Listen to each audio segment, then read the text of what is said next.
the rest of the nations, showing our unity and strength and influence on the world stage. Well, Prince Charles opened the Games in style as he read a message from Her Majesty the Queen, calling Birmingham a pioneering city, symbolic of the rich diversity and unity of the Commonwealth. But the rest of the ceremony wasn't quite as celebratory. Joining me now to discuss this is the chief political writer for Spiked, Brendan O'Neill. Brendan, thank you very much for your company. What did you make of this ceremony? Because I just, watching it, I was depressed. I thought, my God, instead of trophy given and sport celebration, it seems to be more about whackery and wokery and shoving it in our facery. It was absolutely dreadful. I was expecting it to be pretty bad. I thought it would be like the Olympic ceremony 10 years ago, which I really didn't like either. That was also a fairly triumphant celebration of rather eccentric middle-class values. But it was even worse than I was expecting. It was hyper-woke. It kicked off with a poem about how horrible, basically, the Commonwealth has been throughout history. It showed us Britain in the 60s and 70s and how racist we were, with National Front marches and swastika graffiti on street buildings.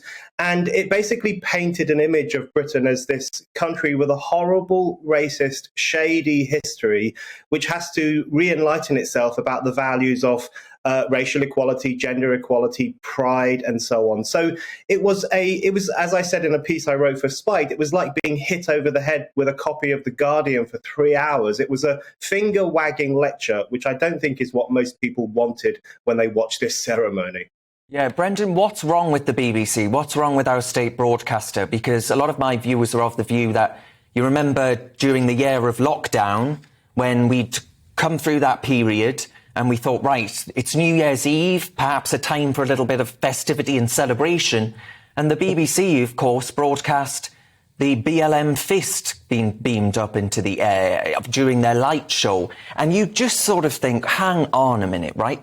Why does it always seem that the BBC is the one broadcasting what you describe as finger-wagging at the nation?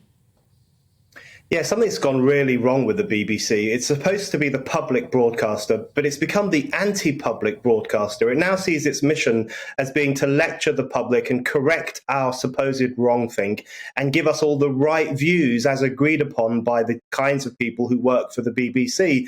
So it's become a very hectoring institution that is constantly trying to re-educate the masses. And it does it everywhere. It does it on soap operas. As you say, it did it at the end of the year, the New Year's Eve celebrations. It did it in bucket loads with the opening ceremony on Thursday, which, of course, was done in tandem with leading lights in the Birmingham literary and artistic scene. So they really all came together for that ceremony to lecture the throng about all the right ways to think about the world. And the BBC is often at the forefront of that attempt to make the public more woke, make us more like them, and clean out our supposedly backward ways of thinking. And I think a lot of people are turning off the BBC now because they recognize that it is pretty hostile to the public rather than representing their values.